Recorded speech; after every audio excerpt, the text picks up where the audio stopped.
Hello नमस्कार। हम लोग पढ़ने वाले हैं वैद्युत क्षेत्र के बारे में। देखिए, इसके पहले हम लोग पढ़ चुके हैं वैद्युत आवेश के बारे में। तो वैद्युत आवेश के बारे में जो भी पढ़े हैं उसको एक बार आप लोग पीछे वाली वीडियो से देख सकते हैं और देख के इसके बाद आएंगे वैद्युत क्षेत्र पढ़ेंगे तो वैद्युत क्षेत्र बहुत आसानी से समझ में आ जाएगा। तो वैद्युत क्षेत्र पढ़ेंगे, उसके बाद वैद्युत क्षेत्र रेखाएँ क्या होती हैं इसको पढ़ेंगे, फिर वैद्युत क्षेत्र रेखाओं के गुण क्या होते हैं इसको पढ़ेंगे। ये तीनों चीज़ों को पढ़ना है। तो पहले हम लोग पढ़ते हैं इलेक्ट्रिक फील्ड वैद्युत क्षेत्र के बारे में। तो वैद्युत क्षेत्र क्या होता है, तो वैद्युत आवेश इसके पहले हम लोग पढ़ चुके हैं। तो वैद्युत आवेश जो पढ़े थे उसी से संबंधित है। जैसे वैद्युत आवेश बताए थे कि वैद्युत आवेश कौन कौन से हो सकते हैं, प्लस हो सकते हैं और माइनस आवेश हो सकते हैं। तो प्लस आवेश या फिर माइनस आवेश। प्लस आवेश, प्लस क्यों मान लीजिए इसको, और इसको माइनस क्यों मान ले रहे हैं, प्लस इसको मान ले रहे हैं प्लस, इसको मान ले रहे हैं माइनस। तो माइनस आवेश, प्लस आवेश, दो आवेश हो सकते हैं। तो प्लस आवेश अगर है तो इसका कुछ क्षेत्र होगा, अगर माइनस आवेश है तो इसका भी कुछ क्षेत्र होगा। तो किस तरह से क्षेत्र होगा, कैसे पता चलेगा? अगर मान लीजिए ये आवेश है प्लस, तो इसका कुछ क्षेत्र होगा, यानी कि इसके चारों ओर कुछ क्षेत्र पे अगर कोई और आवेश ले जाएंगे, मान लीजिए परीक्षण आवेश, एक परीक्षण आवेश मान लिए प्लस क्यू। अब परीक्षण आवेश प्लस क्यू को यहाँ से यहाँ ला रहे हैं, यहाँ पे ला रहे हैं, तो यहाँ पे लाते लाते धीरे धीरे यहाँ पे जब पहुँचाएंगे, यहाँ पे अगर परीक्षण आवेश प्लस क्यू पहुँचा तो यहाँ पे पहले वाला आवेश उपस्थित है पूरा अपन आवेश लेके। अब ये आवेश इस जैसे यहाँ पे आएगा, यानी कि इसका मान लीजिए क्षेत्र इतना दूरी तक है किसी को आकर्षित करने या फिर प्रतिकर्षित करने का, तुरंत इसको क्या कर लेगा, दूर करेगा। प्लस प्लस है ना, इसलिए क्या करेगा, प्रतिकर्षित करेगा, इसलिए प्रतिकर्षित करेगा, दूर भगाएगा। तो यहाँ पे इसका क्षेत्र था, इस क्षेत्र में कोई प्रवेश करा, तुरंत ये अपने होने का अनुभव करा दिया, यानी कि प्रतिकर्षित करा दिया। माइनस लाए होते तो आकर्षित कर लिया होता। तो इसी तरह से इसका भी, माइनस वाले का भी है, इसका भी कुछ क्षेत्र होगा चारों ओर। अब इसके क्षेत्र में कोई परीक्षण आवेश ले जाएंगे, इसी को अगर ले जा रहे हैं तो जैसे यहाँ पे पहुँचेगा तुरंत इसको क्या कर लेगा, ये प्लस है ना तो माइनस है, तो प्लस माइनस इसको खींच लेगा अपने अंदर। तो अंदर खींच लेगा अपने अंदर, यहाँ पे आकर्षित करा लेगा, अपनी सतह पे पहुँचा देगा, यानी कि इसके क्षेत्र में प्रवेश किया तब। अब जब ये आवेश यहाँ पे नहीं पहुँचा था, यहीं पे पहुँचा था, तब इसको नहीं खींच पाएगा, कहाँ कि इसका क्षेत्र यहाँ तक है, इसके क्षेत्र में पहुँचेंगे तब यहाँ पे खींचेगा। यहाँ पे भी देखिए, यहाँ पे अगर यहाँ पे रहेगा तब इसको प्रतिकर्षित कर पाएगा, यहाँ पे रास्ते में अगर कहीं रहे, यहीं पे रहे तब इसको प्रतिकर्षित नहीं कर पाएगा। यानी कि इसका क्षेत्र अगर यहाँ तक माने हैं तो यहीं तक प्रतिकर्षित करेगा या फिर आकर्षित करेगा। यहाँ पे भी आकर्षित करने या फिर प्रतिकर्षित करने का क्षेत्र इतना ही है, इतना ही निश्चित क्षेत्र होता है। उस निश्चित क्षेत्र में कुछ अगर अन्य आवेश आएगा तभी प्रतिकर्षित या फिर आकर्षित कर सकता है। तो किसी भी वस्तु का, किसी भी आवेश का या फिर किसी भी चीज़ का अपन क्षेत्र होता है। जैसे किसी का खेत है, मान लीजिए कि कोई व्यक्ति है, किसी व्यक्ति की ज़मीन है, या फिर मान लीजिए इसके पास 10 बीघा या फिर 10 बीघा खेती है, 10 बीघा खेती है। तो 10 बीघा खेती अगर है, तो 10 बीघा खेती अगर है तो 10 बीघा खेती में कोई अगर अन्य व्यक्ति आ जाए और उसके 1 बीघा को, मान लीजिए कुछ बीघा को या फिर बिस्सा को कब्जा कर ले, तो ये चुप थोड़ी नहीं बैठेगा। ये व्यक्ति भी इसको बैठने नहीं देगा, कब्जा नहीं करने देगा, आकर्षित करेगा या फिर प्रतिकर्षित, या फिर मार के खदेड़ेगा या फिर मार के उसी में गाड़ देगा, चाहे जो करेगा। मतलब कि वो इसका क्षेत्र है, उसके क्षेत्र में आप कुछ नहीं कर सकते। इसके क्षेत्र में आप कुछ करेंगे तो ये भी जो भी इसके लायक है, जो भी क्षमता है, उसको भी अपनी तरफ से करने की कोशिश करेगा। इसी तरह से आवेश है, आवेश बेचारा छोटा सा है, बहुत बड़ा है नहीं है, तो छोटा सा है तो ये अपने क्षमता के अनुसार ये भी करेगा। तो इसकी क्षमता है, छोटा सा है आवेश है, तो छोटा सा आवेश परीक्षण करने के लिए ला भी रहे हैं। तो इसकी क्षमता लगभग समान, या फिर बोल सकते हैं इसकी क्षमता बहुत कम। परीक्षण आवेश जो होता है उसके ऊपर आवेश धनावेश मानते हैं, लेकिन नगण्य के आवेश के बराबर मानते हैं। बस खाली उतना ही होता है कि इसके आवेश को परीक्षण कर पाए। तो बहुत छोटा सा मामूली आवेश इसके सामने ले आ रहे हैं बस परीक्षण करने के लिए। तो परीक्षण आवेश यहाँ पे आया, उसके बाद यहाँ पे भी परीक्षण आवेश आया परीक्षण करने के लिए। तो ई इसके क्षेत्र में आया, तब इसको बोला कुछ, यानी कि तब इसको आकर्षित प्रतिकर्षित करा। इसके किसी व्यक्ति के ज़मीन को कब्जा करेंगे, या फिर मान लीजिए उसके उसको दिक्कत पहुंचाएंगे उसके क्षेत्र में जाके, तभी बोलेगा, नहीं तो आप चाहे जो करिए का मतलब जाता है। इसी तरह से इस क्षेत्र आवेश भी है, तो आवेश का कुछ निश्चित क्षेत्र होता है, तो निश्चित क्षेत्र में आप करेंगे जो भी आकर ले आएंगे ले जाएंगे, तब इसको ई वाला आवेश आकर्षित या फिर प्रतिकर्षित कर सकता है। तो इस तरह से इसकी परिभाषा बन सकती है। एक लाइन में बोले तो एक लाइन में लिख सकते हैं कि किसी वैद्युत आवेश का वह क्षेत्र, किसी वैद्युत आवेश का वह क्षेत्र मान लीजिए है, क्षेत्र इसका क्षेत्र मान लीजिए है, किसी वैद्युत आवेश का वह क्षेत्र जिसमें कोई अन्य आवेश इसके आकर्षण का या फिर प्रतिकर्षण का, यहाँ पे आकर्षण दिखा रहा है, यहाँ प्रतिकर्षण, आकर्षण का या फिर प्रतिकर्षण का अनुभव करे, उसको बोल सकते हैं वैद्युत क्षेत्र। फिर से एक बार कि किसी आवेश समुदाय, किसी आवेश परिभाषा लिख लीजिए इसका, किसी आवेश अथवा आवेश समुदाय भी बोल सकते हैं। आवेश समुदाय इसलिए बोल सकते हैं काहे कि एक आवेश के लिए है तो कई आवेश रहेगा, तब वो तो वैसे रहेगा, बहुत सारे आवेश भी हो सकते हैं। किसी आवेश अथवा आवेश समुदाय के चारों ओर का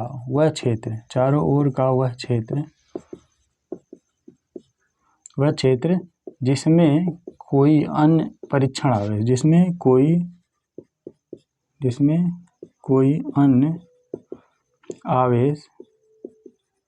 जिसमें कोई आवेश जैसे परीक्षण आवेश, जिसमें कोई आवेश इसके आकर्षण अथवा प्रतिकर्षण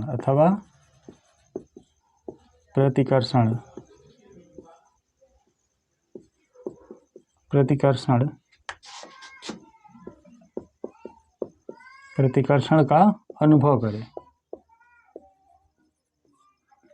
करे, वैद्युत क्षेत्र कहलाता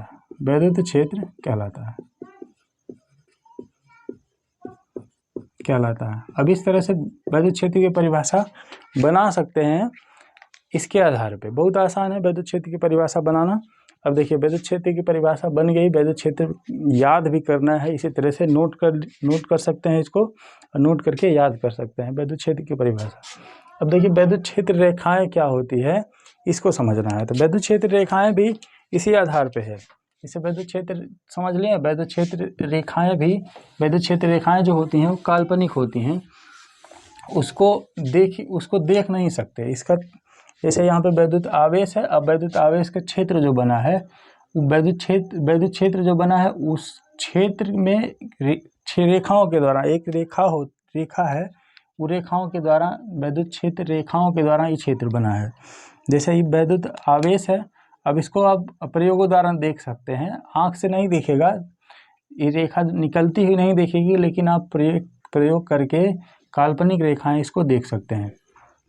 जैसे मान लीजिए प्लस आवेश है, आप आवेश ले लीजिए, आवेश लेके इसके चारों ओर इसको आप क्या करिए, इसको आप किसी भी छोटे लोहे के बुरादे में रख दीजिए आवेश या फिर सबसे बढ़िया एग्जांपल है आप चुंबक ले लीजिए। चुंबक भी वैद्युत क्षेत्र नहीं, वहाँ पे चुंबकीय क्षेत्र रेखाएं होती हैं, लेकिन जिस तरह से वैद्युत क्षेत्र रेखाएं वहाँ पे भी चुंबकीय क्षेत्र रेखाएं भी उसी तरह से होती है। अब आवेश तो मिलेगा नहीं इतना आसानी से, लेकिन चुंबक आराम से मिल जाएगा, तो चुंबक के करके प्रैक्टिकल देख सकते हैं। तो करेंगे क्या कि आवेश है, आवेश के चारों आवेश को किसी छोटे लोहे के बुरादे में रख दीजिए। तो छोटे लोहे के बुरादे में रखेंगे, और उसके बाद जब इसको थोड़े मतलब कि उसको एक बार टच करिए या फिर धक्का दीजिए। तो जब धक्का देंगे तो जो बुरादे हैं छोटे लोहे के, वो देखेंगे एक सिधाई में बनते जाएंगे इस तरह से, मतलब कि बिखरे थे इधर उधर लोहे के छोटे बुरादे जो है इधर उधर चाहे जहाँ इधर उधर बिखरे रहेंगे, उनका बिखराव जो है एक सीधी रेखा या फिर एक क्रम में बनता जाएगा।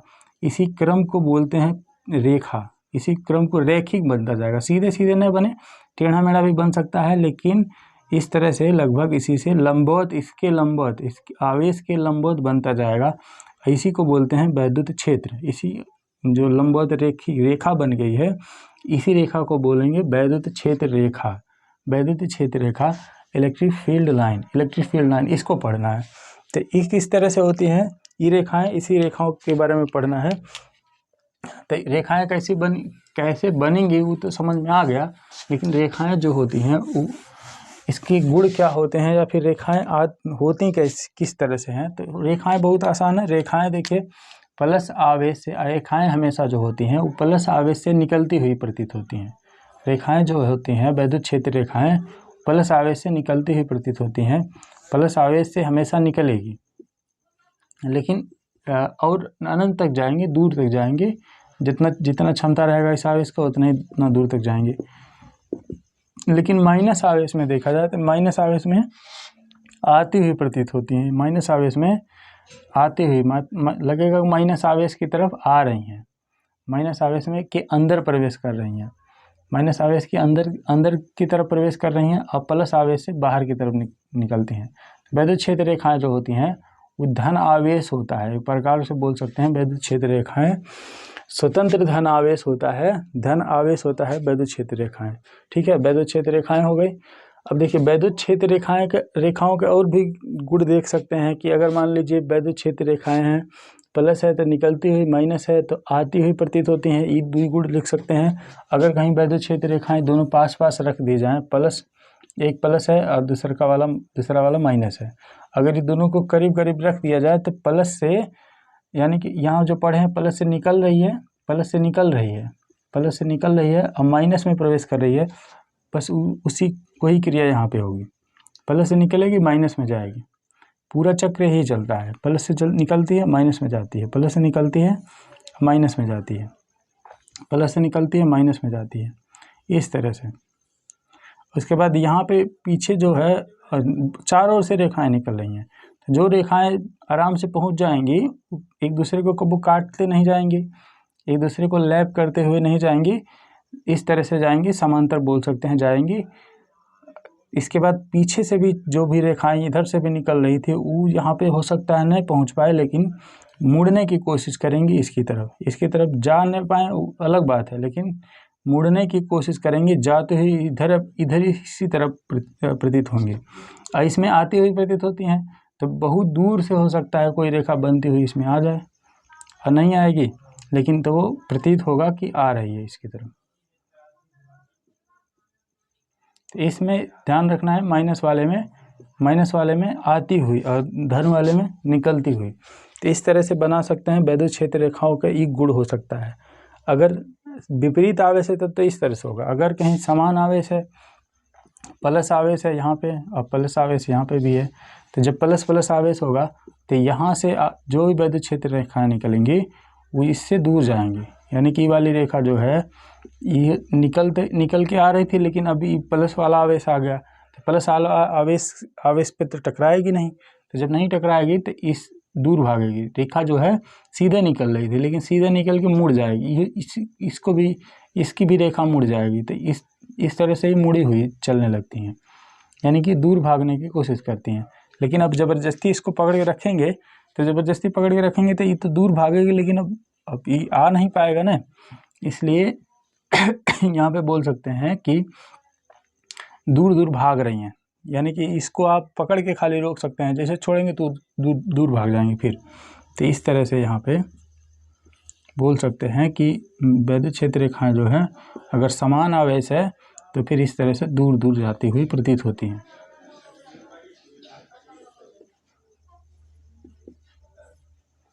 तो यहाँ से प्लस वाले से याद रखना है निकलती हुई प्रतीत होती हैं, माइनस वाले में आती हुई प्रतीत होती हैं। तो यहाँ पे दिख रहा है ना, यहाँ पे जो है अलग अलग दूर दूर भाग रही हैं। अब देख रहे हैं यहाँ पे प्लस से माइनस की तरफ, प्लस से माइनस में सीधे चली जा रही थी इसके अंदर, लेकिन इसके अंदर नहीं जा रही हैं, दूर चली जा रही हैं। तो इस तरह से वैद्युत क्षेत्र रेखाओं की संरचना है, इस तरह से बनी होती हैं। ये रेखाएं जो होती हैं काल्पनिक होती हैं, दिखाई नहीं देती हैं, काल्पनिक रेखाएं होती हैं जिसको हम काल्पनिक तौर पे बना सकते हैं।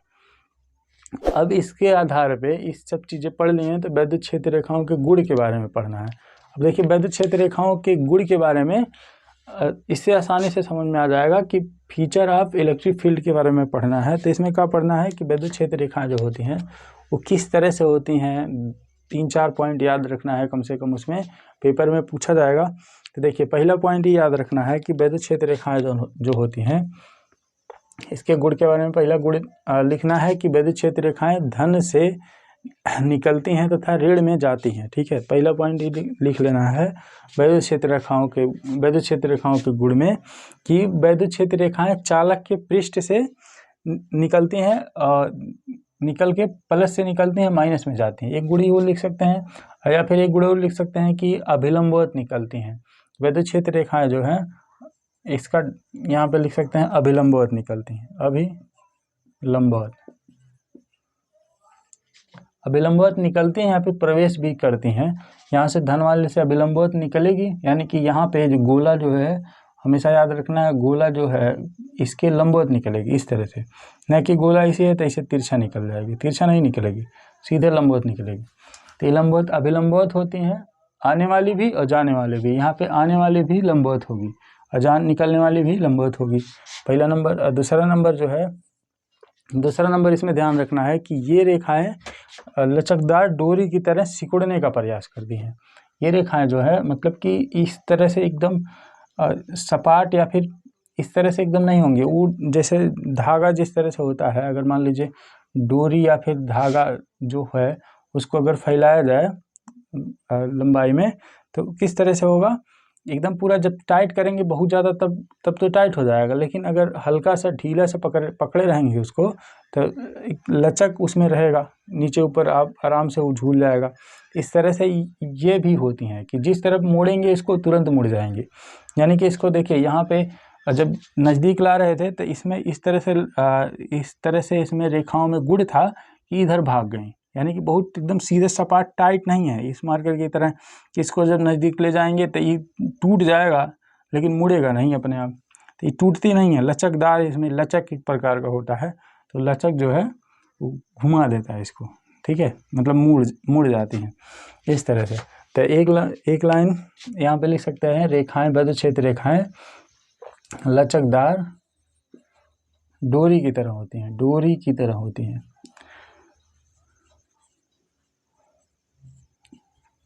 एक पॉइंट ही हो गया।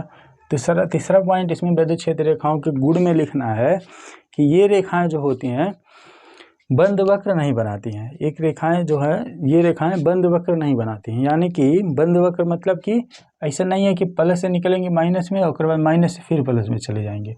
अब देखिए बंद वक्र जो बनता है वो चुंबकीय क्षेत्र में बनता है। चुंबक जब रहेगा तो चुंबक में जो पढ़ाएंगे, चुंबक आगे पढ़ेंगे जब चुंबक के बारे में, चुंबक में द्विपोल होता है, नॉर्थ पोल और साउथ पोल। इसमें क्षेत्र रेखाएं, इसमें भी चुंबकीय क्षेत्र रेखाएं होती हैं। विद्युत क्षेत्र रेखाएं इसमें चुंबकीय क्षेत्र रेखाएं, और चुंबकीय क्षेत्र में नॉर्थ से चलती है रेखाएं और साउथ में जाती हैं, और साउथ से फिर अंदर जो है, साउथ से फिर नॉर्थ की तरफ आ जाती हैं। तो इसको बोलते हैं एक चक्र का बंद वक्र बना दिया। लेकिन ये बंद वक्र इस तरह से नहीं, ये प्लस से चलेंगे माइनस में ही समाप्त हो जाएंगे, लेकिन इसमें ऐसा नहीं है। इसमें नॉर्थ से चलेगा, साउथ में पहुंचेगा, उसके बाद फिर अंदर जो है फिर एक वक्र बनाएगा, इस तरह से यहाँ पे भी रहेगा।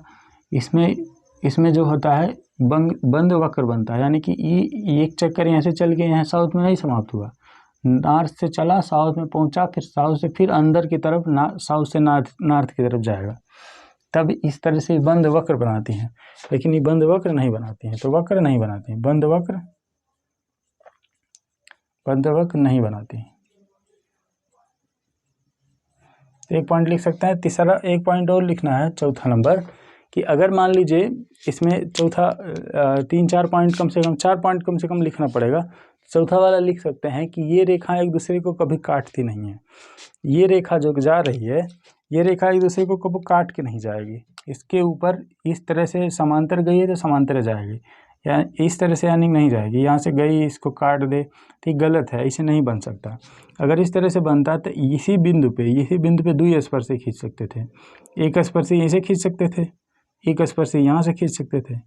अगर दुई स्पर्शी खींचेंगे तो इसी बिंदु की 2 दिशाएं हो गई, एक दिशाई और एक दिशाई, जो कि ऐसा संभव नहीं है।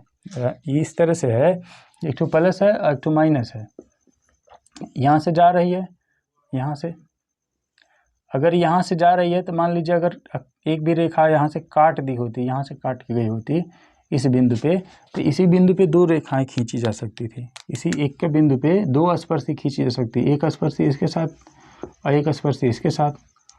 तो दोनों स्पर्शी एक के बिंदु के हैं, इसलिए एक के बिंदु दो दिशाओं को दिखा रहा है। तो दो दिशाएं एक बिंदु की हो नहीं सकती। उनको वैसे कॉमन पता है, सबको पता है कि एक बिंदु एक समय में एक के तरफ जाएगा ना। यहाँ पे अगर चला गया ये बिंदु है इधर, तो इधर कैसे जाएगा, इधर नहीं जा सकता। इसलिए एक बिंदु जो है, इसीलिए एक बिंदु जो है एक ही तरफ जाएगा। इसलिए ये रेखाएं एक दूसरे को कभी भी काटती नहीं है। इसलिए एक रेखाएं एक दूसरे को कभी नहीं काटेंगी, यहाँ से चलेंगी इस पे पहुँचेंगी, यानी कि समांतर बोल सकते हैं। समांतर चल देंगी, समांतर चलती रहेंगी, लेकिन काटेंगे नहीं। अगर काटता तो फिर एक बिंदु पे दो स्पर्शी होती, और दो स्पर्शी होती तो दो दिशाएं होती, और दो दिशाएं एक बिंदु का संभव नहीं है। इसलिए हम सिद्ध करके ही बता सकते हैं इस तर्क के द्वारा कि रेखाएं कभी भी एक दूसरे को नहीं काटती। तो यहाँ लिख सकते हैं चौथे पॉइंट में कि वैद्युत क्षेत्र रेखाएं